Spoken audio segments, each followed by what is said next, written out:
Tuhan firman-Mu ajaib, kekal meski gunung menghilang. Tiada huruf yang gagal, tak terpatahkan siasat. Hidup seperti-Mu ya Allah, lebih dari emas.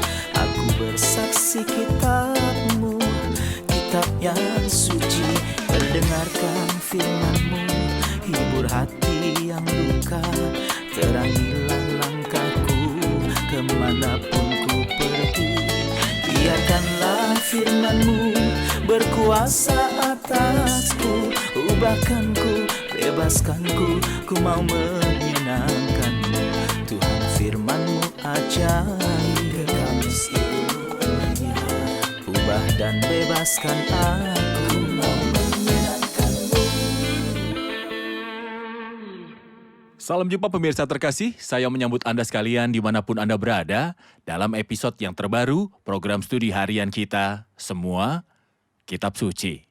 Kita telah sampai dalam studi kita dalam kitab-kitab Perjanjian Baru, surat kedua Rasul Paulus kepada jemaat di Korintus. Kita telah sampai di pasal 9, juga pasal tentang memberi bersama dengan pasal yang ke-8.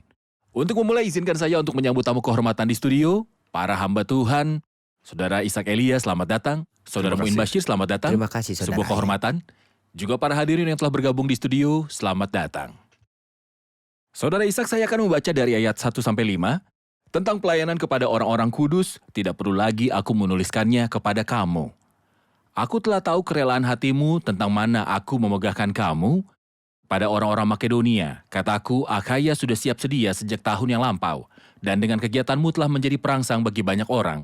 Aku mengutus saudara-saudara itu agar kemegahan kami dalam hal ini atas kamu jangan ternyata menjadi sia-sia, tetapi supaya kamu benar-benar siap sedia seperti yang telah kukatakan. Supaya apabila orang-orang Makedonia datang bersama-sama dengan aku, jangan mereka mendapati kamu belum siap sedia, sehingga kami untuk tidak mengatakan kamu merasa malu atas keyakinan kami itu. Sebab itu aku merasa perlu mendorong saudara-saudara itu untuk berangkat mendahului aku, supaya mereka lebih dahulu mengurus pemberian yang telah kamu janjikan sebelumnya, agar nanti tersedia sebagai bukti kemurahan hati kamu dan bukan sebagai pemberian yang dipaksakan. Saudara Ishak, kita akan berbicara sekali lagi tentang ayat-ayat ini. Rasul Paulus telah membuat sebuah perbandingan antara saudara-saudara seiman dari Makedonia dan dari Korintus. Kita ingin mengadakan sebuah perbandingan antara jemaat di Makedonia ataupun Filipi dan di jemaat Korintus mengenai kondisi spiritual dan hal memberi serta bersukacita. Mohon buat perbandingan ini dan beri kami pelajaran-pelajarannya. Sebenarnya jelas bahwa saudara-saudara di Korintus lebih kaya daripada saudara-saudara di Makedonia yang lebih miskin. Saudara-saudara di Korintus memiliki pengetahuan dan karunia-karunia yang meningkat. Kita telah membaca bahwa saudara di Makedonia yang disebutkan adalah jemaat-jemaat di Filipi, Berea, dan Tesalonika memiliki karunia-karunia yang berlimpah, seperti jemaat-jemaat yang ditemukan di Korintus. Namun terlepas dari itu, kondisi spiritual yang ada di jemaat Filipi sudah meningkat. Sampai-sampai ketika ia menulis kepada mereka surat kepada jemaat di Filipi, surat sukacita, tidak sekalipun ia menyebut kata dosa. Sementara ada dosa di Korintus. Ditambah lagi juga bahwa memberi dan kemurahan hatian terjadi dengan mudah dan melampaui kemampuan mereka dan dengan sukacita di saudara di Makedonia, seluruh distrik. Sementara di sini jelas bahwa ia membangkitkan saudara-saudara di Korintus sekali atau dua kali. Karena dalam surat pertama ini yang beritahu mereka dalam pasal 16, pasal terakhir dalam surat itu bahwa ia ingin agar mereka pada hari pertama minggu itu untuk mengesampingkan, mengumpulkan karena mereka ingin makmur sehingga tidak akan ada lagi pergumulan-pergumulan uang saat ia datang. Ia tidak puas dengan itu. Tapi ia mengutus 3 orang pria dan Titus ada di antara mereka untuk mempersiapkan pelayanan ini. Dan dia juga tidak puas dengan itu. Namun dia memberitahu mereka bahwa saudara di Makedonia akan bersama dia dan dia tidak ingin datang setelah menemukan hal yang tidak siap. Saya merasa seakan-akan Rasul Paulus satu sisi sedang mendesak saudara di Korintus yang tidak sedang melakukan apa-apa dari diri sendiri dan pada saat yang bersamaan, ia tidak sepenuhnya yakin. Ia tidak yakin bahwa mereka akan memberi. Jadi dia memberitahu mereka bahwa saudara-saudara di Makedonia akan datang dan bertanya kepada mereka apakah mereka siap. Yang memberitahu mereka perkataannya 3 kali. Jadi saya pikir, saudara, ayat bahwa pelajaran dapat kita pelajari dari hal itu adalah bahwa keadaan spiritual yang benar tidak didasarkan pada kelimpahan pengetahuan. Saudara Tesalonika tidak memiliki banyak pengetahuan tentang fakta sederhana seperti kedatangan Tuhan untuk pengangkatan atau rapture. Kelimpahan pengetahuan dan kelimpahan karunia-karunia tidaklah selalu menuntun kepada keadaan spiritual yang meningkat. Dan keadaan spiritual yang meningkat adalah hal yang menciptakan sukacita dan kemurahan hatian serta menciptakan kesalahan segalanya. Jadi semoga Tuhan beri kita sebab persekutuan yang mendalam dengannya. Karena itu yang kita Saudara perlukan. Muin, Saudara Ishak berkata bahwa Rasul Paulus meminta orang-orang percaya di Korintus untuk mengumpulkan persembahan-persembahan pada hari pertama setiap minggu. Dan untuk menyimpannya sampai Rasul Paulus atau orang yang ia utus datang untuk mendapati persembahan itu siap. Pertanyaan saya adalah, mengapa ia mengaitkan antara memberi dan hari pertama tiap minggu, persisnya hari Minggu, yaitu hari di mana kita mengingat karya Tuhan di kayu salib? Minggu adalah hari ketika kita merayakan bersama sebagai satu jemaat atau gereja. Di hari itu kita melihat perasaan-perasaan serta kasih Tuhan. Mungkin sebelumnya kita mengacu pada Dia, yang tentangnya dikatakan adalah lebih berbahagia memberi daripada menerima. Pada hari Minggu saya ingat bahwa Ia tidak memberikan sesuatu yang Ia miliki. Namun Ia berikan dirinya sendiri serta menyerahkan nyawanya di kayu salib. Dan ini menghasilkan dalam diri kita perasaan bahwa kita harus berikan sesuatu untuk membalasnya. Untuk membalas satu pemberian dengan memberi, kasih dengan kasih. Ketika kita menyimpan persembahan-persembahan ini, kita tidak perlu mengumpulkan pada saat kita membutuhkan. Namun semestinya sudah ada yang tersimpan sehingga gereja dapat memenuhi kebutuhan itu. Seakan-akan salib dan karya Kristus adalah motif bagi pengabdian.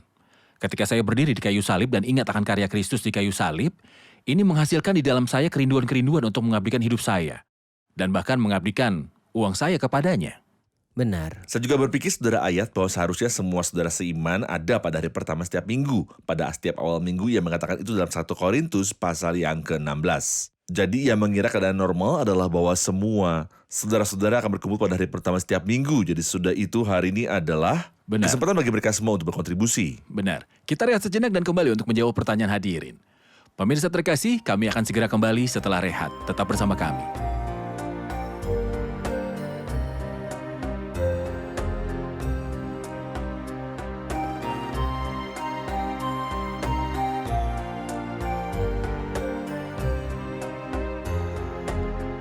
Saya mau bertanya, apakah Tuhan lebih peduli dengan jumlah yang kita berikan atau keadaan hati kita saat kita memberi? Apakah Tuhan peduli dengan apa yang akan saya beri? Atau bagaimana saya memberi?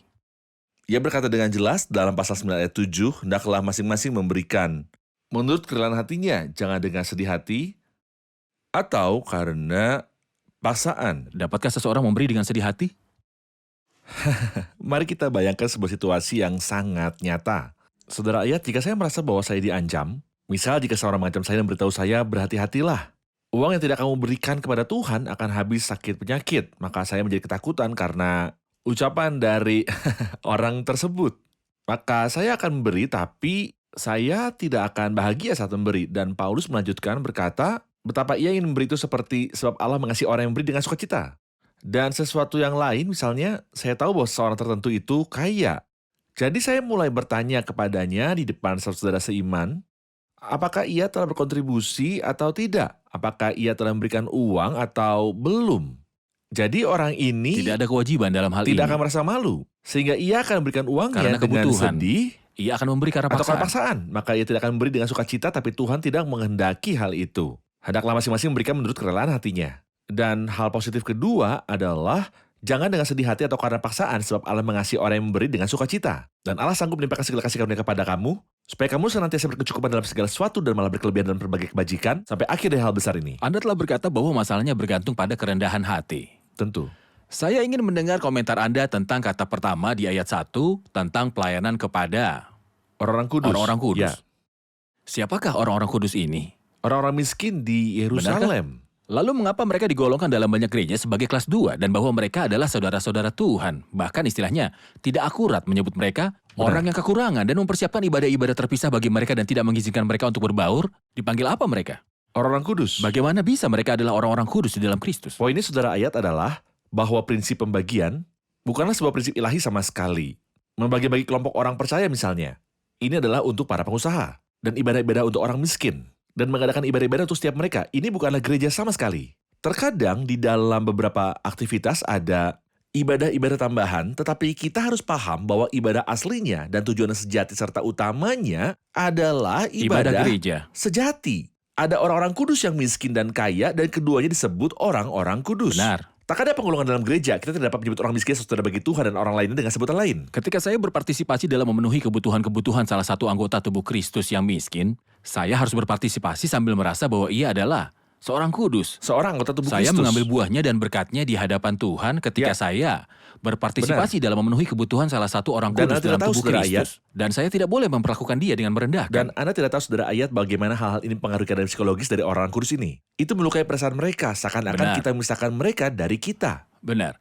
Saudara Muin, setelah ia berbicara tentang prinsip tabur tuai, ia berkata dalam ayat yang ke-8, dan Allah sanggup melimpahkan segala kasih karunia kepada kamu supaya kamu senantiasa berkecukupan di dalam segala sesuatu dan malah berkelebihan di dalam pelbagai kebajikan.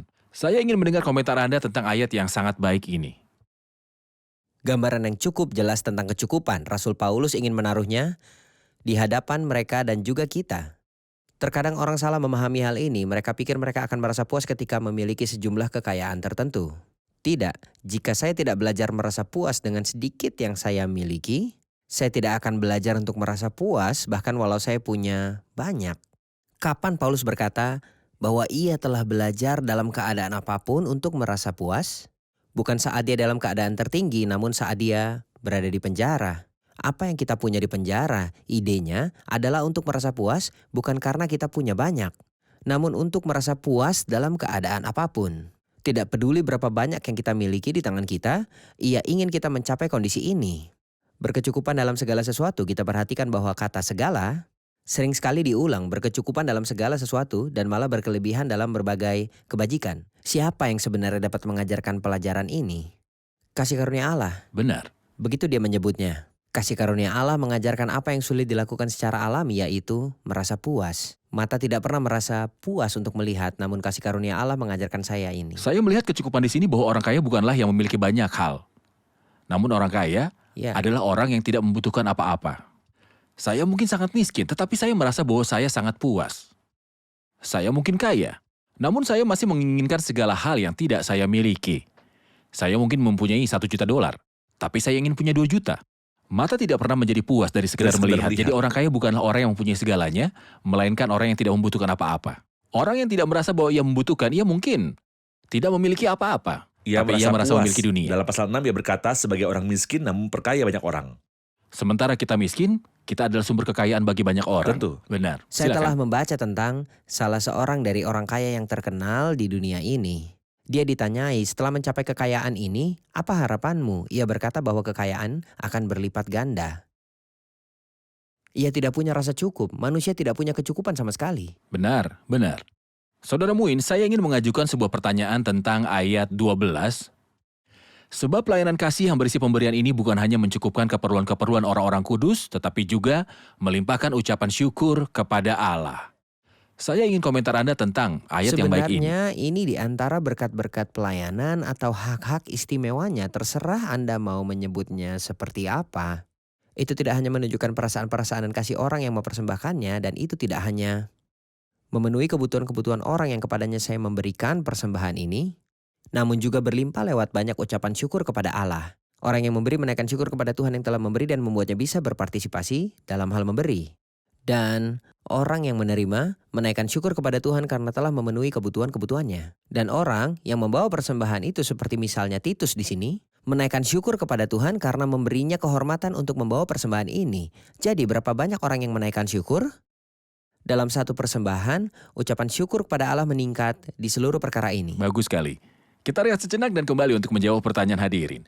Pemirsa terkasih, saya akan menjumpai Anda setelah rehat dan saya mendorong Anda jika Anda memiliki pertanyaan atau permintaan, kirimkan pada kami karena kami menyambut semua pertanyaan. Tetap bersama kami.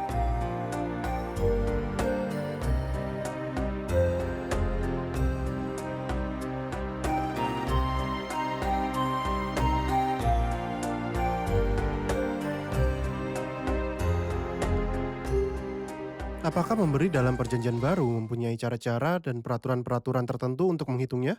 Saudara Muin, Nader bertanya apakah memberi dalam perjanjian baru memiliki presentase dan peraturan seperti di perjanjian lama di mana ada persepuluhan dan presentase. Apakah perjanjian baru memiliki presentase dan peraturan dalam memberi? Tidak ada jumlah presentase dalam perjanjian baru. Namun kita temukan bahwa ada orang-orang yang memberikan satu presentase dalam jumlah besar. Tidak berarti persepuluhan itu bisa dikatakan salah. Tidak salah, namun tidak seharusnya juga kita memberi dengan ambang batas minimum Perjanjian perjanjian lama. Mari kita lihat 2 contoh dalam perjanjian baru. Zakheus berkata kepada Tuhan, "Aku akan memberi." Bukan 10%, namun separuh uangnya kepada orang miskin, jadi ia berikan 50%. Perempuan yang memberi 2 peser, berapa banyak yang Tuhan katakan ia telah berikan? 100%. Ada sebuah gambaran yang sangat baik dalam perjanjian lama. Ada sebuah kewajiban memberi persepuluhan. Itu bukan 1/10, bukan 10% dari semua yang ia miliki. Jika kita pelajari dengan baik, ini akan sampai pada 30%. Namun dalam Keluaran 25 ketika Musa meminta orang-orang berkontribusi dalam pembuatan kemah pertemuan, ia tidak meminta mereka membawa 10 atau 20% untuk pembuatan kemah. Ia biarkan perkara itu terbuka sehingga mereka memberi sejauh yang Musa katakan sampai mereka berhenti di titik tertentu. Karena mereka telah mengumpulkan lebih dari apa yang mereka butuhkan. Benar, benar sekali. Ada yang ingin bertanya? Mengenai keadaan hati, jika ada seseorang yang bekerja dalam suatu lingkungan non-Kristen dan ia berusaha bersaksi tentang Kristus dengan suatu niat yang murni serta hati yang penuh kebenaran melalui memberi dan melayani mereka yang ada bersamanya, jadi terkadang bertentangan dengan kehendaknya, hal-hal itu jelas bagi orang-orang dan ia terkadang ingin mereka muncul untuk bersaksi tentang Kristus. Apakah ini bertentangan dengan perkataan Kristus? Baik, silakan. Saya pikir bahwa ketika Tuhan berkata, ingatlah jangan kamu melakukan kewajiban agama di depan orang, ia sedang berbicara tentang hal membanggakan diri. Yang banyak dilakukan di antara orang Yahudi yang religius, orang-orang Farisi. Mereka biasa memberi di depan orang-orang, mereka ingin orang-orang melihat mereka saat mereka memberi. Tetapi, jika orang tersebut memberi untuk menunjukkan kesaksian Kristiani kepada orang-orang, saya pikir masalah ini bergantung pada persekutuan dengan Tuhan dan evaluasi Tuhan terhadapnya. Salah seorang hamba Tuhan pernah bercerita tentang seorang pengusaha yang sangat-sangat kaya, yang pergi ke kampung halaman dan desa tempat dia dibesarkan. Di setiap perayaan ia membawa ribuan dolar bersamanya. Dan berdiri di jalan serta melempar uang. Dan orang-orang yang berlari lebih dulu memperoleh uang itu. Apakah itu pemberian sesuai firman? Saya pikir orang ini memperoleh kemuliaan dari orang. Ia tidak memberi melainkan mengambil. Dan orang-orang yang melakukan itu untuk dimuliakan oleh orang-orang, Alkitab mengatakan bahwa mereka telah menerima pahala mereka. Dan jika Anda ingin, dari lubuk hati Anda yang paling dalam Pahala untuk mereka. menunjukkan belas kasihan, sehingga orang-orang akan melihat pahala mereka sendiri. Dan ini adalah perbedaan kehidupan Kristen dan juga non-Kristen. Ini adalah metode yang sangat terhormat, dan ini bukan tentang dimuliakan oleh orang-orang. Ada yang ingin bertanya? Ayat 7 berkata Allah mengasihi orang yang memberi dengan sukacita. Jika seorang tidak bersukacita saat memberi, apakah Allah membencinya? Anda membuat kami mendapat masalah. Karena Allah mengasihi orang yang memberi dengan sukacita, lalu apakah Tuhan membenci orang yang tidak memberi dengan sukacita? Tidak, Tuhan mengasihi mereka. Kitab suci memberitahu kita bahwa Allah mengasihi orang-orang yang tidak percaya karena begitu besar kasih Allah akan dunia ini. Karena itu ada kasih yang spesial bagi orang-orang percaya. Namun, saya dapat katakan bahwa ada jenis kasih yang unik kepada orang yang suka memberi dengan sukacita. Tuhan mengasihinya dan membuatnya menikmati kasihnya. Kasih itu hadir bagi semua orang. Namun, siapa yang paling dapat menikmati kasih Tuhan kepadanya? Orang yang berbagi dengan Tuhan perasaan dan emosinya terhadap orang lain. Baik, Saudara Ishak ingin menambahkan? Tuhan menyukai hal ini, jadi ia mendorong orang itu dengan memberitahu dia bahwa ia menyukai hal ini, ia menyukai orang yang memberi dengan sukacita. Benar, Tuhan menyukai keadaannya, belum tentu menyukai orangnya. Tuhan sangat senang memberi dengan penuh sukacita. Ia suka memberi dengan sukacita, Tuhan lebih menyukai dan menginginkan itu. Ada seorang yang ambisius dan ingin mencapai tingkat-tingkat tertentu. Apakah ini bertentangan dengan kecukupan yang telah kita bicarakan? Sebuah pertanyaan praktis. Apakah perbedaan antara ambisi dan kecukupan? Kami ingin membedakan keduanya. Kecukupan adalah kepuasan batiniah yang lengkap dalam keadaan saya yang bagaimanapun. Dan ini bukan hanya mengenai hal material, tetapi mengenai segala sesuatu. Rasul Paulus telah berkata dalam Filipi pasal 4, aku telah belajar mencukupkan diri dalam segala keadaan. Dan ini mencakup kemampuan-kemampuannya. Ambisi adalah hal lain. Kecukupan adalah berkat dan hal yang besar. Biasanya, ambisi disebutkan secara negatif dalam Alkitab. Biasanya itu berarti bahwa orang tersebut ingin mencapai sesuatu yang tidak selaras dengan kehendak Tuhan. Tetapi penting bagi orang itu untuk memiliki aspirasi untuk yang lebih baik dalam aspek-aspek spiritual. Jadi bisa dikatakan ambisi spiritual dan ini adalah hal yang sangat diinginkan. Sementara ambisi materialistis adalah bahwa orang itu berusaha sekeras mungkin untuk menaikkan tingkatannya saat ini walau itu bukan kehendak Tuhan. Dan saya menekankan ini, ketika ini bukan kehendak Tuhan, jangan berusaha payah untuk menjadi kaya. Tetapi mereka yang ingin kaya terjatuh ke dalam pencobaan, ke dalam jerat, dan sebenarnya ini menyebabkan banyak masalah. Saya akan kembali ke pertanyaan Marian dan berbicara tentang kehidupan nyata. Saya akan berasumsi bahwa saya tinggal di apartemen yang sangat sempit yang terdiri hanya dari 2 kamar, dan Tuhan telah memberi saya 4 anak. Dan ketika masih bayi, keadaan hidup dan status sosial tempat itu menjadi sangat-sangat buruk. Dan orang-orang yang sangat jahat sekarang ada di lingkungan itu. Jadi saya merencanakan untuk pindah ke sebuah apartemen yang lebih luas di tempat yang lebih baik agar dapat menjaga anak-anak saya, istri saya, ketika mereka akan menggunakan transportasi umum. Apakah itu bertentangan dengan kecukupan? Sama sekali. Apakah itu dianggap sebagai kekurangan dari rasa cukup?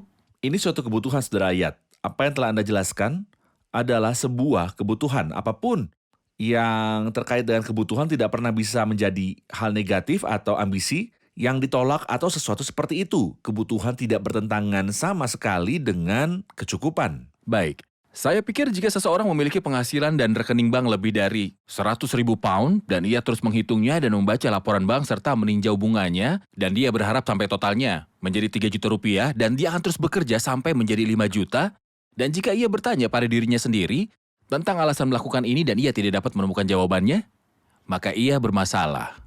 Namun jika Tuhan memberi saya penghasilan yang baik dan saya melakukan bagian saya mengenai orang-orang kudus dan ibadah dan pekerjaan Tuhan, dan Tuhan telah memberi saya kesempatan untuk pindah ke tempat yang lebih baik dan untuk meningkatkan status saya dan keluarga, saya pikir ini tidak masalah. Yang penting hal ini bukanlah hal terpenting di dalam kehidupan saya. Terkadang kita bertemu dengan orang-orang yang kekurangan dan orang-orang yang percaya yang tidak mau bekerja, dan seringkali mereka menunggu untuk diberikan persembahan dari saudara-saudara seiman dan tidak mau berupaya apapun, dan mereka juga tidak mau bekerja. Bagaimana kita menghadapi orang-orang yang seperti ini? Ini adalah saudara seiman yang adalah orang percaya. Ya. Jika ada seorang saudara di gereja yang tidak mau bekerja dan ia diberitahu berkali-kali bahwa ia harus bekerja, tetapi ia hanya suka bergantung kepada saudara-saudara dan mengganggu persembahan gereja. Apa yang harus kita lakukan? Saya pikir Rasul Paulus telah berbicara tentang bagian itu. Tegurlah mereka yang hidup dengan tidak tertib. Ini adalah perilaku yang sulit diatur. Saya memperingatkannya, dan jika ia tidak tahu, saya dapat membantunya mencari pekerjaan. Seperti yang Anda katakan sebelumnya, jika ia ingin bekerja tapi tidak memiliki kemampuan, saya dapat membantunya dengan kemampuan. Atau cobalah membimbingnya ke tempat di mana ia bisa bekerja. Namun jika tidak ingin bekerja, saya akan peringatkan dia dan meninggalkannya. Benar, gereja sendiri harus melakukan itu dengan dia. Benar. Baik, ya. Kami ingin tahu apa yang kita peroleh dari episode hari ini. Sebelum episode ini, ketika saya melewati kotak persembahan setiap minggunya, yang paling maksimal yang biasanya saya lakukan adalah berkata Allah mengasihi orang yang memberi dengan sukacita.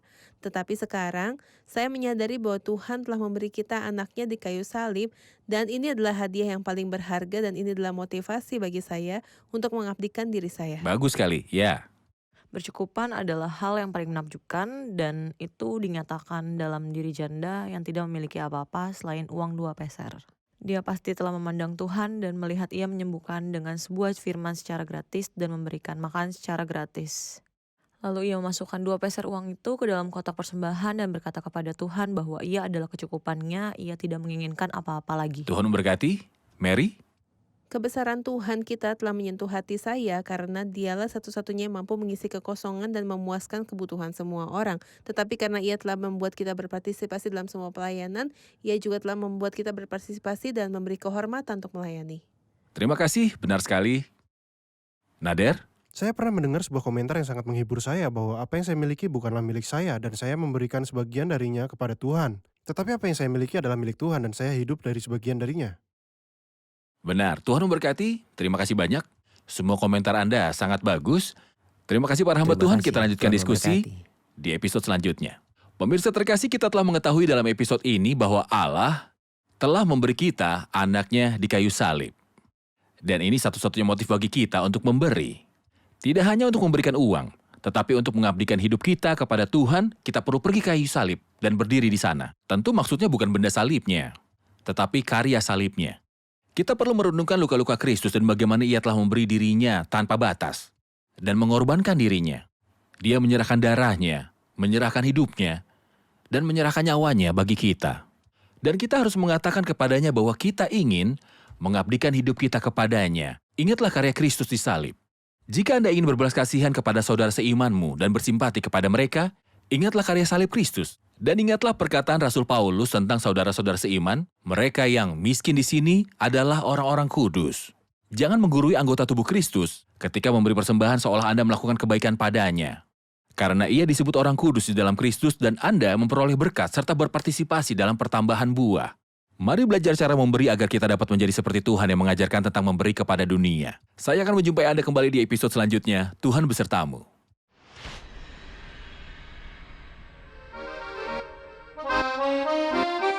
لولا النعمة ما كنت أشوفك ولا كان ليا مكان في سماك. أنا مديون لك ربي بعمري يلي فادتني بسفك دماك. لولا النعمة ما كنت أشوفك ولا كان ليا مكان في سماك. أنا مديون لك ربي بعمري يلي فادتني بسفك دماك. منساش أصلي كنت أنا عاصي طول أيامي وكل معاصي.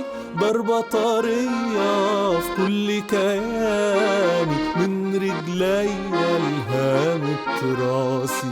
لولا النعمة ما كنت أشوفك ولا كان ليا مكان في سماك. أنا مديون لك ربي بعمري يلي فادتني بسفك دماك. يا ما حاولت وكنت بحاول أجد الراحة ما كنتش طايل. عشت في وهم سنين خدعتني شهوة عيني في عالم زايل. لولا النعمة ما كنت أشوفك ولا كان ليا مكان في سماك. أنا مديون لك ربي بعمري يلي فادتني بسفك دماك. نعمة غنية اتجهت ليا فكت نفسي من العبودية. لما ناداني يسوع ودعاني حالا قلبي تغير فيا. لولا النعمة ما كنت أشوفك ولا كان ليا مكان في سماك. أنا مديون لك ربي بعمري يلي فادتني بسفك دماك. نعمة تكفي طول الرحلة من بدايتها لحد لقاك. ماشية معايا كل عناية حد ما تيجي تاخدني سماك. لولا النعمة ما كنت أشوفك ولا كان ليا مكان في سماك. أنا مديون لك ربي بعمري يلي فادتني بسفك دماك. لولا النعمة ما كنت أشوفك ولا كان ليا مكان في سماك. أنا مديون لك ربي بعمري يلي فادتني بسفك دماك. Tuhan firman-Mu ajaib kekal meski gunung menghilang. Tiada huruf yang gagal tak terpatahkan sia-sia. Hidup seperti-Mu ya Allah lebih dari emas.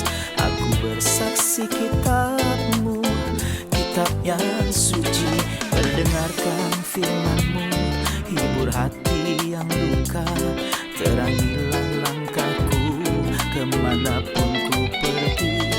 Biarkanlah firman-Mu berkuasa atasku. Ubahkanku, bebaskanku, ku mau menyenangkan-Mu. Tuhan firman-Mu ajaib, ubah dan bebaskan aku.